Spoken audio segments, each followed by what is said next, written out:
जब कभी भी हम अपनी कॉलोनी काटेंगे उसमें एक जैन मंदिर का प्रपोजल जरूर धरेंगे। आप ये बात को सोचिए, दुनिया का हर कॉलोनाइजर कहीं पर भी कॉलोनी काटेगा, जैन मंदिर के लिए जगह क्यों निकालता है? एक बार अपने मन के अंदर यह प्रश्न जरूर खड़ा करिए। कोई अग्रवाल है, कोई गुप्ता है, कोई माहेश्वरी है, कोई राधा स्वामी का भक्त है, कोई कुछ है, लेकिन वो जैनियों के मंदिर के लिए अपनी सोसाइटी में एक जगह 100 बाई 100 का एक प्लाट निकालेगा और पहले कहेगा, उसमें बता देता है कि यहाँ पर जैन मंदिर के लिए जगह निकली हुई है, भविष्य में हम इसमें जैन मंदिर बना करके जैनों को देंगे। अपनी कीमत पर, अपने पैसे पर वो जैन मंदिर भी बनाता है, बना करके सोसाइटी के लिए देता है। फिर सोसाइटी के लोग उसमें आकर के रहते हैं। एक बार सोचिए, आपके अंदर ऐसा क्या है कि आप जहाँ नहीं भी जाते हैं और जो आपको नहीं भी जानता है वो भी आपके लिए एक मंदिर बना करके दे रहा है।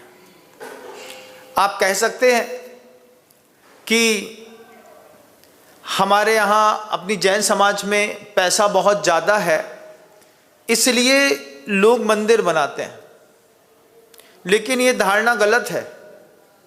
आपसे ज़्यादा पैसा मुसलमानों के पास है, इसको ध्यान रखिएगा। आपको स्लिमेनियर जो बिल्कुल लोवेस्ट कैटेगरी के मुसलमान इधर उधर दिखते हैं, उनके ऊपर मत जाइएगा। दुनिया में सबसे ज़्यादा पैसा मुसलमानों के पास है, उससे ज़्यादा पैसा ईसाइयों के पास है। ईसाइयों के 100 देश हैं। कितने? 100। मुसलमानों के 50 देश हैं पूरे विश्व में। इन 50 देश के मुसलमानों में आप खुद देख लीजिए, जब आप यहाँ से दुबई जाते हैं, टोटल मोमेडियन कंट्री है ना, अगर आप 2-4-5 महीने रह लें तो आप भी हबीबी हबीबी करने लगते हैं। आप भी गाना गाते लगते हैं कि हमारे भारत से ये दुबई बहुत अच्छा है। और अगर एक आध कोई शेख मिल जाए लिम्बोर्नी वाला जिसकी गोल्ड की हो और साफ सुथरा दिखता हो, तो यहाँ की बेटियां हबीबी के साथ शादी करने में भी कोई प्रॉब्लम नहीं है। आप इस बात को नकार नहीं सकते, ये बात हकीकत है। आपके पास अगर आप सोचते हैं कि पैसा ज़्यादा है इसलिए लोग मंदिर के लिए जगह बनाते हैं, तो आप गलत फहमी में हैं। जैनियों का एक अलग रेपुटेशन है। क्या रेपुटेशन है? जैनियों का रेपुटेशन है दया दमत्याग समाधिनिष्ठम नए प्रमाणार्थ प्रकृतांज सार्थ मृगस्य मन्नय रखिल प्रवादई जिनत तदीयम मत मत तुदीयम तदीयम मतम अद्वितीयम मतम। ये जो दुनिया है ना, ये दुनिया धोखेबाजों से नहीं चल रही। इस बात को अपने दिमाग में बहुत गहराई में बैठा के रखना। ये दुनिया ईमानदार लोगों से चलती है। ये दुनिया में, इस दुनिया को बेईमान लोग नहीं चलाते, ईमानदार लोग चलाते हैं। ईमानदार लोगों की पॉलिसियां होती हैं, ईमानदार लोगों के अंदर दया होती है, ईमानदार लोगों के अंदर इंद्रिय दमन होता है। ईमानदार व्यक्ति जब त्याग करता है, ईमानदार व्यक्ति जब किसी बेईमान के प्रति मध्यस्थ होता है, तब ये दुनिया चलती है। ये दुनिया बेईमानों से कभी नहीं चली। इस दुनिया में धोखेबाज होंगे, लेकिन धोखेबाज दुनिया नहीं चला रहे, इसको ध्यान रखिएगा। इस दुनिया को चलाने का श्रेय हमेशा ईमानदारों को गया है। ईमानदारी से धर्म का पालन करने वाले, अगर मान लीजिए इस दुनिया में सैनिक जो -40 पर कारगिल हिल पर खड़ा हुआ है, वो थोड़ी सी बेईमानी कर दे, तो क्या आपका भारत बचेगा? ये दुनिया बेईमानों से नहीं चल रही है, ये दुनिया ईमानदारों से चल रही है। इस दुनिया में -43 पे खड़े होने वाला वो सैनिक 22 साल की उम्र वाला, जहां पर सांस लेना भी अपने आप में एक टास्क होता है, वो उस वक्त पूरी रात खड़ा रहता है एक जगह पर। ईमानदारों के कारण दुनिया चल रही है, ईमानदारों के कारण। बेईमान डॉक्टरों से दुनिया नहीं चलती। ईमानदार डॉक्टर कहां दिखते महाराज? ईमान डॉक्टर बंबई के कैंसर हॉस्पिटल में जाकर के देखना, डॉक्टर को बेईमानी करने की फुर्सत नहीं है। इतने कैंसर के पेशेंट हैं, कट टू कट परफेक्शन वाला इलाज बताते हैं। आपको फलानी स्टेज का कैंसर है, आप इसका इतना प्रॉपर इलाज ले लीजिए, यहां से आपको चैरिटी मिल जाएगी, इस नंबर पे लगा लीजिएगा और आप यहां से तुरंत बाहर जाइए, नाउ एंड क्लियर। ईमानदार आदमी से दुनिया चलती है, बेईमानों से नहीं चलती। और वो ईमानदारी जैनियों की पूरी दुनिया में प्रसिद्ध है। जैनी दुनिया में कहीं भी रहेगा, आटे में गेहूं में घुन तो लगता है, लेकिन पूरा घुना हुआ गेहूं कभी खाया नहीं जाता। हर समाज में 2-4 घुन वाले गेहूं मिल जाएंगे, इस समाज में भी मिल जाएंगे, लेकिन दुनिया ईमानदारों से चलती है, बेईमानों से नहीं चलती। मंदिर ईमानदारों से चलता है, शासन ईमानदारों से चलता है, ये सोसाइटी भी ईमानदारों से चलती है। ईमानदारी के साथ पैसा देंगे तो ईमानदारी के साथ सुविधा मिलेगी। ईमानदारी अगर इस कॉलोनी को काटने वाले कॉलोनाइजर के अंदर नहीं होती तो आप कभी यहां पर आते नहीं। स्टार्टिंग कैसे करते हैं? भाई साहब ये हमारा 50 लाख पकड़ लीजिए। ईमानदारी उधर होगी तब ईमानदार ने ईमानदार को झोला पकड़ाया। एक भी अगर कॉलोनी काटने वाला बेईमान होता ना, तो उसकी 2, 4, 5, 10, 50 फ्लैट बिक पाते, 1500 फ्लैट नहीं बिक पाते। 1500 फ्लैट बिक गए, इसका मतलब आदमी ईमानदार है। और वो ईमानदार भी जानता है कि हमसे भी ज़्यादा कोई ईमानदार कौम है, उस कौम के लोगों को यहाँ पर ला कर के रखेंगे तो उसके बगल में रहने की भी कई लोगों की इच्छा होती है। दयावान व्यक्ति के बगल में रहना अपने आप में एक सौभाग्य की बात है। त्यागी व्यक्ति के बगल में रहना अपने आप में एक सौभाग्य की बात है। वो जानते हैं, अन्य मत के लोग भी जानते हैं, अन्य मत के कॉलोनाइजर भी जानते हैं। एक कॉलोनी में जैन मंदिर निकालो, एक जैनी आएगा तो दयालु व्यक्ति जब तक कॉलोनी में रहेगा नहीं तब तक कॉलोनी का माहौल नहीं बनेगा। जब तक त्यागी व्यक्ति कॉलोनी में रहेगा नहीं, कॉलोनी का माहौल नहीं बनेगा। जब तक समाधि, धर्म, ध्यान और पूजा की बात करने वाले लोग कॉलोनी में नहीं रहेंगे तब तक कॉलोनी का माहौल नहीं बनेगा। जैनी कहीं जाते हैं, माहौल बनाते हैं। किस चीज का? दया, दमन, त्याग, समाधि निष्ठम। दया का, इंद्री दमन का, त्याग का, समाधि का, ये जो हम माहौल बनाते हैं, इस माहौल के चक्कर में वैल्यू है। हर इंसान चाहता है एक अच्छे जैन व्यक्ति के साथ में रहना। आप दुनिया में देख लीजिए, अगर कहीं पर जहां पर मंदिर बन रहे हैं, यहां पर किसी और सोसाइटी के लोगों के लिए कॉलोनी काटी गई होती और स्ट्रक्चर में स्टार्टिंग में ही हरा पोत दिया होता, तो यहां पर बहुत मुश्किल थी लोगों का आना। उनके बगल में रहने पर भी शरीर में गंध भर जाती है। उनके घर से फेंके हुए छिलके लोगों के मन के अंदर उद्वेग पैदा करते हैं। यहाँ तो जैनी का घर होगा, पता तक नहीं चलेगा। क्यों? आलू प्याज की बदबू आती नहीं, लहसुन हमारे यहाँ महकता नहीं। हमारे यहाँ शाम के समय शुद्ध भोजन के साथ चौके बंद हो जाते हैं और इंसान चाहता है अच्छे इंसान के साथ रहना। तो सबसे पहले कहीं पर भी कर्म भूमि हो या भोग भूमि, अच्छे इंसानों की दुनिया में हर जगह जरूरत है। एक चीज अपने दिमाग में बहुत गहराई पे बैठा के रखिएगा, ये दुनिया धोखेबाजों से नहीं चल रही। हर जगह ईमानदार लोगों से दुनिया चलती है। साधु बने, बेईमान साधुओं से दुनिया नहीं चलती, ईमानदार साधुओं से ही दुनिया चलती है। धोखेबाज दुनिया में हर जगह मिलेंगे, श्रावकों में धोखेबाज मिलेंगे। कमेटी चलाने वाले जानते हैं, मंदिर में महाराज आए तो सबसे पहले बोली ले ली, बोली लेने के बाद बोली का पैसा गायब महाराज, इसमें काट लेना, उसमें काट लेना, ऐसा कर लेना, वैसा कर लेना।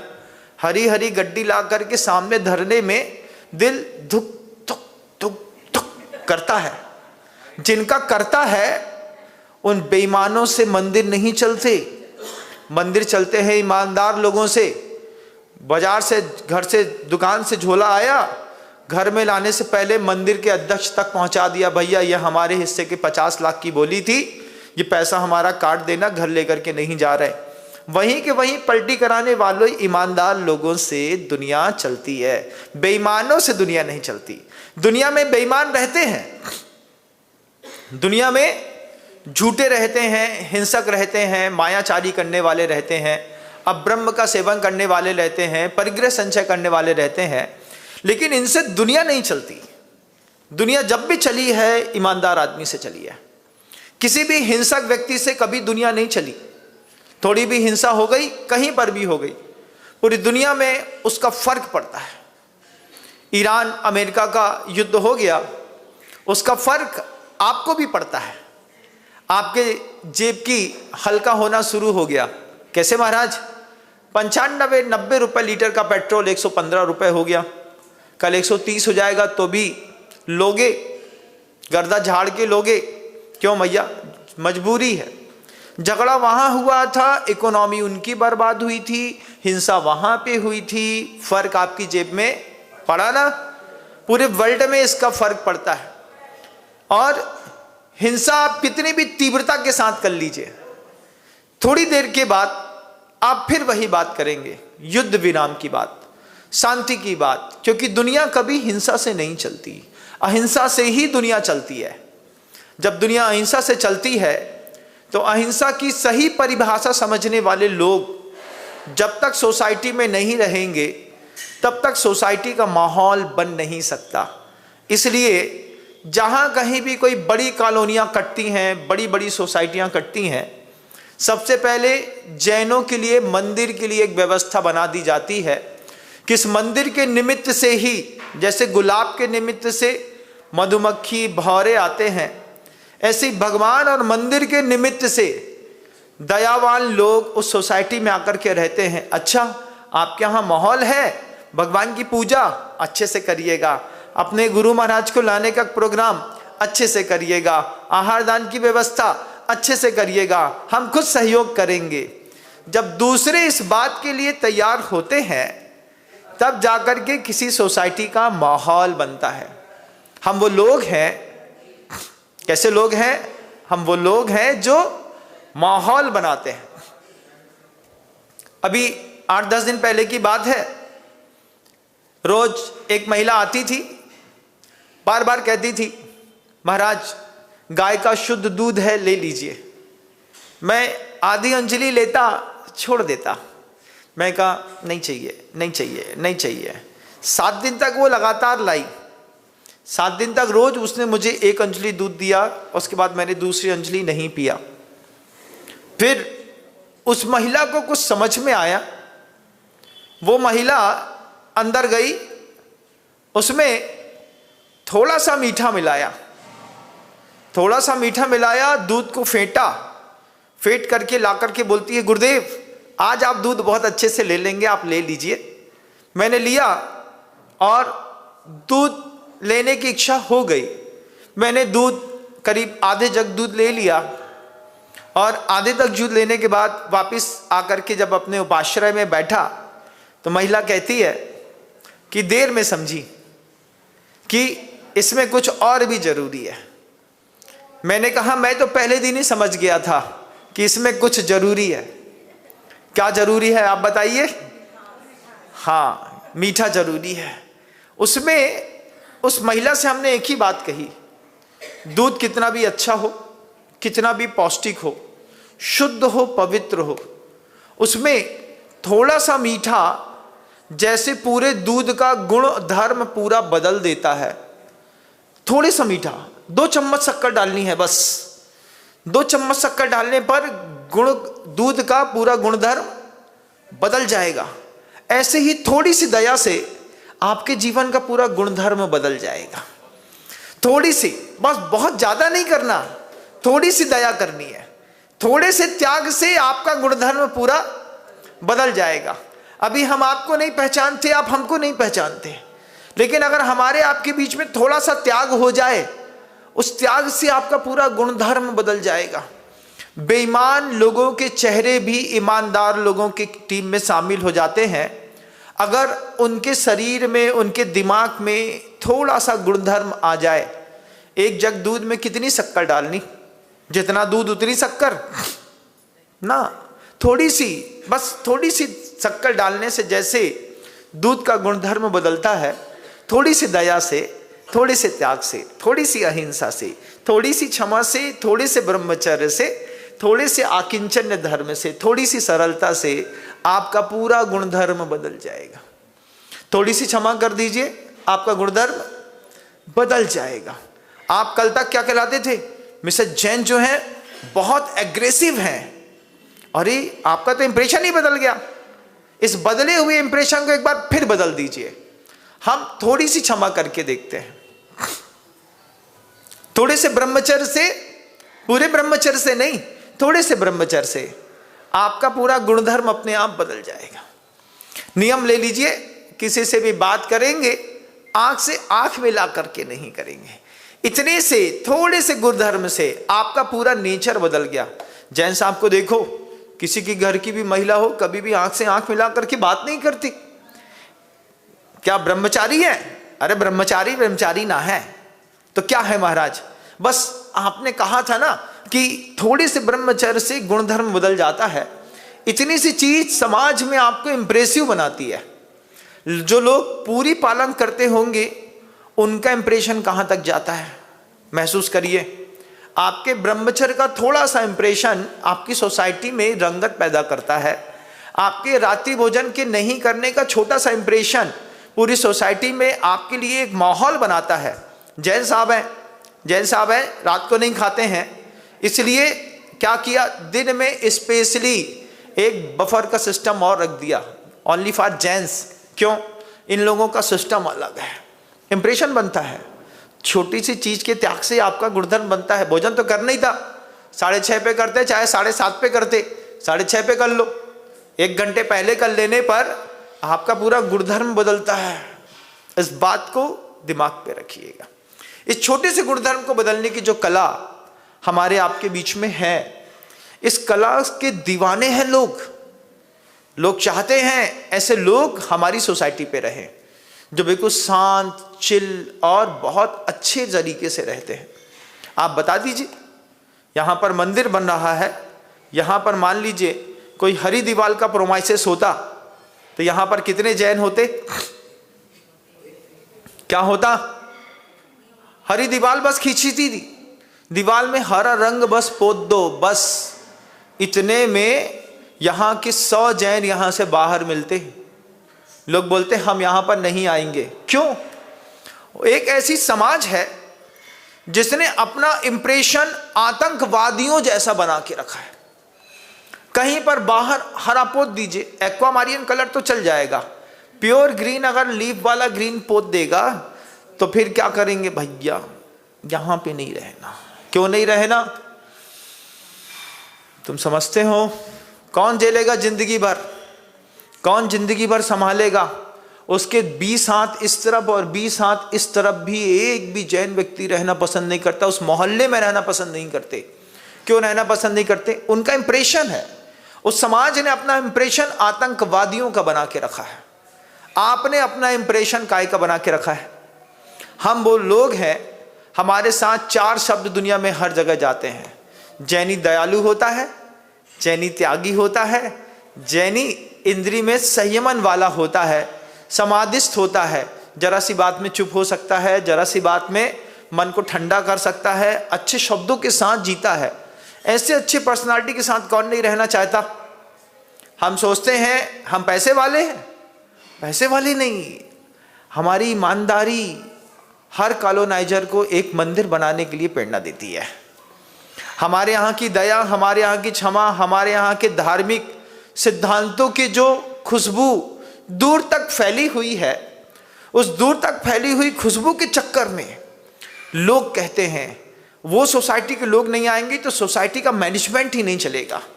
क्योंकि खाने का स्टैंडर्ड है, बैठने उठने का स्टैंडर्ड है, बात करने का स्टैंडर्ड है, मेंटल स्टैंडर्ड है, हर चीज़ है हमारे पास। और सबसे बड़ी बात, हम धोखेबाज वाली कौम नहीं है, ईमानदारों से दुनिया चलती है। आप कितने ईमानदार हैं ये बात आपको खुद तय करनी है।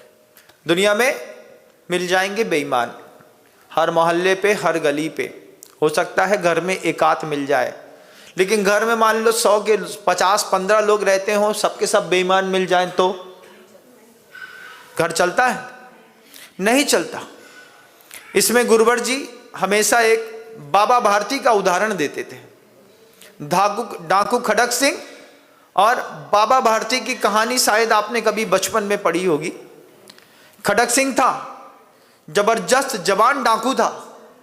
बाबा भारती बहुत बूढ़े थे, ईमानदार छवि थी उनकी, दयालुता के मामले में बहुत बड़े कहलाते थे, लोग बड़ी इज्जत करते थे। उनके पास एक जवान घोड़ा था, जबरदस्त घोड़ा। उस घोड़े को देख करके सबका मन मोहित होता, लेकिन सब कहते बाबा भारती का घोड़ा है इसलिए हाथ नहीं लगाना। किसी ने हाथ नहीं लगाया। डाकू खड़क सिंह के मन के अंदर भाव आ गया कि एक दिन मुझे बाबा भारती का घोड़ा चुराना है। बेईमान व्यक्ति के मन के अंदर भाव आया है ईमानदार आदमी का पैसा चुराना है ना। बाबा भारती अपना सामान लेकर के चल रहे थे, रास्ते में जा रहे थे। एक बूढ़ा आदमी रास्ते में खड़ा हुआ मिला। बाबा भारती को दया आई, पूछा बाबा आप कौन? बोले मुझे यहाँ से थोड़ा दूर जाना है, लेकिन मेरे पैर में ताकत नहीं है। बाबा भारती ने अपने पीठ पर बैठा करके उसको घोड़े पर बैठाया। घोड़े पर बैठ करके बाबा भारती ने कहा आप इसकी लगाम पकड़ लीजिए, धीरे धीरे आप पहुँच जाएंगे। और थोड़ी दूर तक चलने के बाद घोड़े के ऊपर बैठा हुआ बुढ़ा अपने असली रूप में आया। उसने धीरे से अपने पैर को घोड़े की छाती पर मारा, लगाम खींची, घोड़ा हिनहिनाया और बाबा भारती के हाथ से उनका लगाम छूट गई। छूट करके वो आगे बढ़ा, लौट करके आया तो देखा कि एक जवान डाकू खड़क सिंह उस पर बैठा है। खड़क सिंह बाबा भारती से कहता है ये घोड़ा मैं आपको नहीं दूंगा। बाबा भारती बोलते हैं अब ये घोड़ा मैं आपसे नहीं लूंगा, आप देंगे भी तो नहीं लूंगा। खड़क सिंह कहता है आप क्यों नहीं लेंगे अपना घोड़ा वापस?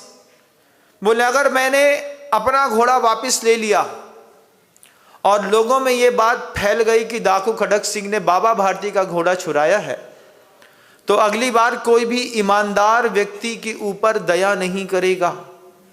मैं उस दया को जीवंत रखना चाहता हूं, इसलिए घोड़ा नहीं लूंगा। किसी को पता भी नहीं चलेगा कि ये घोड़ा कहाँ गया। अब मैं खुद दुनिया से कहूंगा कि वो घोड़ा मैंने डाकू खड़क सिंह को दे दिया। ईमानदारों से दुनिया चलती है, बेईमानों से नहीं चलती।